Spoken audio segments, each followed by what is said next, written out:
Hello YouTubers, Z here.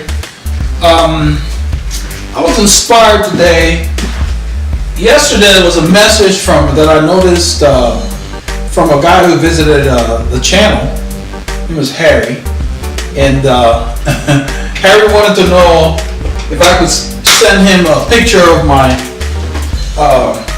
Cadence average for like 5 to 15 miles. He said showing 105 to 107. I didn't really have anything like that, but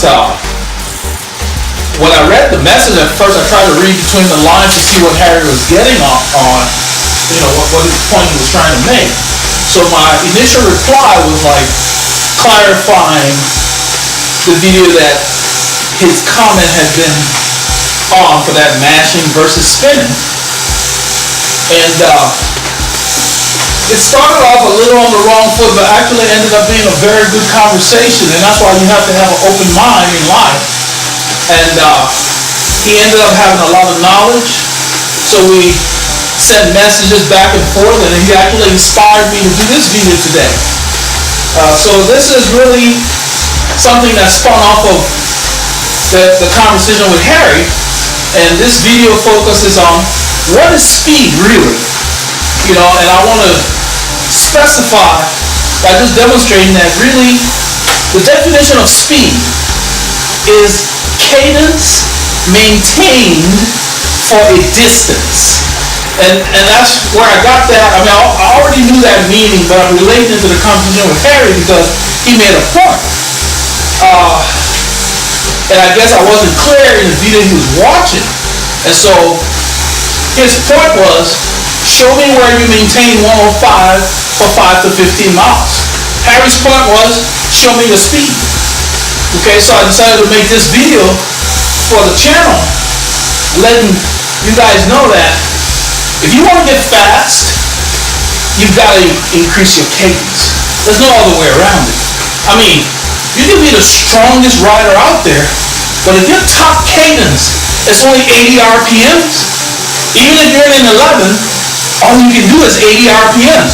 That means a guy who can spin that 11 in the right conditions at 100 to 105, you don't stand a chance catching him because you're at 80. So you want to make sure that you improve your cruising cadence, meaning, which comes back and ties into all the videos I've been doing, in that when you do your intervals, increase your cadence.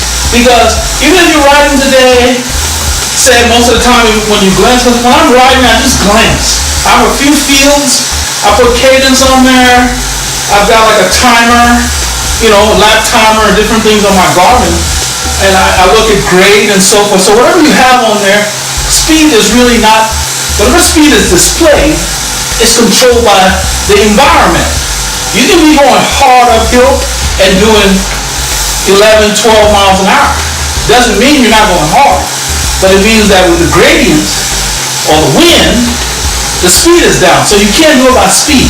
You got to do it by cadence, because if you're on a hill and you're pedaling 85 RPMs in a 39.17 and all I can do is 70, you're going to go faster than me. Period. End of story. That's it. So whatever you can do today, when you're working, when you're trying to improve, as you're doing your intervals, increase your cadence. Go on that same hill, take the gear, if it's the same gear, try to go faster in that gear by increasing your cadence in the gear. Or try to use the same cadence in a bigger gear. I think I mentioned it in another video. But the purpose of this video today is to just let you guys know that all other things being equal, the person who is spinning faster will get there first. So don't get hung up on, I gotta get an 11 or whatever, yada yada yada. Like I said, I've got a 12 on my bike. I rarely get in that 12. There are a few situations where I get in the 12, but guess what? If I'm spinning my 12, and if I'm able to, with the right condition, to spin my 12 at 105, and somebody else can only turn their gear at 90, you do the math. So focus on cadence when you're working. Even if you have a power meter and you're aiming for a certain wattage, get your cadence up, because high cadence generates more power instantly. Instant power. Grinding a gear, you're doing more torque, like a diesel truck, than power. So to get power, you gotta spin. When it matters and when you're really riding, you spin. You watch serious riders, experienced riders, if they're just chatting early in the ride, they don't care what their cadence is, they're just rolling. But when the work starts, and they start getting in the higher zones, cadence counts, because physiologically, you're able to get more nutrients to your legs, blood flow, your plasma works better than trying to grind a gear. You can only grind it so long. So I just wanted to touch on that, and I'm going to title this video is Cadence, Speed Over Distance. And that's what it's about. So remember, as Dorian Ryder says, spinners are winners. Okay, so you got to spin the gear. And I think there is a quote I read in some article, I don't know if it was truly said by my hero, Merckx. Merckx is one of my heroes, along with Greg LeMond. Supposedly, that he was interviewed at some point, and he was asked whether it was better to spin a small gear or push a big gear. And supposedly Merckx's response was, it's better to spin a big gear. And I laughed when I read that. But it has not been proven whether he actually said that or not. So I read it in the blog online somewhere. But the bottom line is, whatever gear you're going to ride, spin it. Who determines what spin is? So we kind of covered it in my other video. You do. As long as you're on top of the gear, as long as you own the gear, as long as you're not behind the gear, you're spinning it. But always strive to improve your cadence. So this whole time I've been talking to you guys, my cadence has been right around 100. The challenge that Harry laid out there for 5 miles at 105 or 107, can I do it? Yeah, I can. But I don't think that was his point. I think Harry wanted to see whether I would be defensive or come back and attack him. I think that's what he was kind of feeling me out, because when you read the comments, as we got further along, it was as if to say Harry and I were sitting in a bar, having a couple of beers and just talking. We have very similar viewpoints, so it's kind of worked out that way. It was very positive. I was really pleased the direction the conversation took, because at some point I was a little concerned as to what Harry was trying to accomplish, and I even made the comments of, I started this channel for people who wanted to learn. Obviously, you already know it all, so it's not really for you, but I think that then he came back and said, I was just shooting the breeze, something like that. I'm paraphrasing. But then from there, the conversation took a different direction. We started sharing knowledge about different things. But I'm just going to summarize by saying, when you're out there and you have a power meter, you got your heart rate monitor, all that stuff, those are good feedback. The heart rate monitor tells you how hard your engine is working. It has its variables, temperature, how much rest you got, are you drinking enough, all that kind of stuff.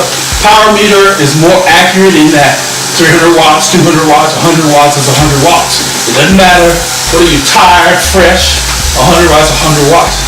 But Cadence says this is how fast you're turning whatever gear you're in. And so if you always strive to increase your cadence or stay near your optimal cadence, whatever gear you're in, you'll be going faster than if you don't improve your cadence. So if there's anything you're going to work on, even if you go and you do muscular endurance workouts where you're doing 50, 60 RPM in a heavy gear, once you're done and you get back, like in the rest cycle, you got to still get back to a reasonably fast cadence. But when you're working on pure speed, it comes through cadence. Because there is no speed in dragging a big gear. I mean, you might as well telegraph what you're trying to do. Everybody can see you, you're right there. There's no gaps, you're not opening gaps, you can't close any gaps in a heavy gear. So you've got to work on that. And that's what I wanted to talk about. The definition of speed in cycling is directly parallel to cadence.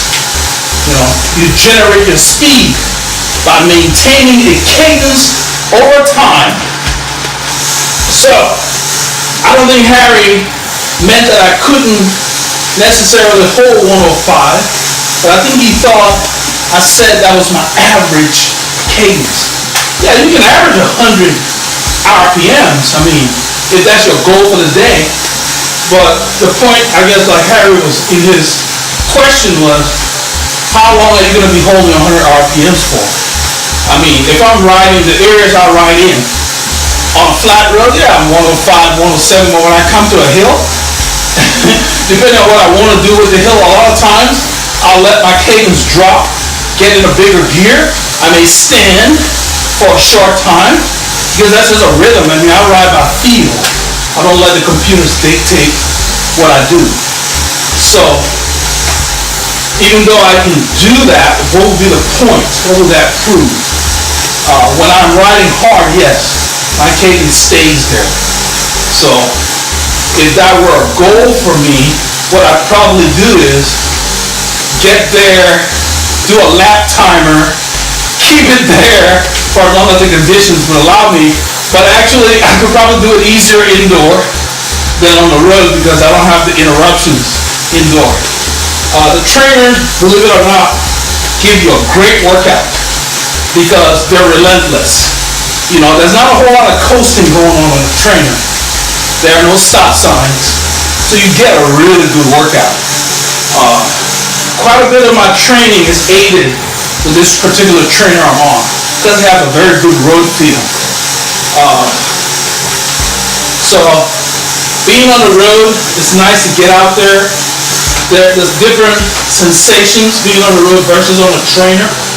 I've always felt like I can go harder when I'm on the road versus indoor on the trainer. I don't know why that is, but I've always felt like that. But anyway, I don't want to get too far off topic. So just making a focus when you're riding to get your cadence up, whatever gear you're in. If you want to improve your speed, start with 20 seconds, 30 seconds, whatever duration that will allow you to keep your cadence. So if you can keep it up for only 30 seconds, then you start pushing 45 seconds, a minute. Keep that cadence. That's part of the interval training, and that's why I did the video where I talked about the optimal cadence for intervals was always faster than what you're normally doing. So this will just supplement that idea. So just remember, being fast is directly related to cadence. So post your comments and questions below, and thanks for tuning in, and be safe on the roads.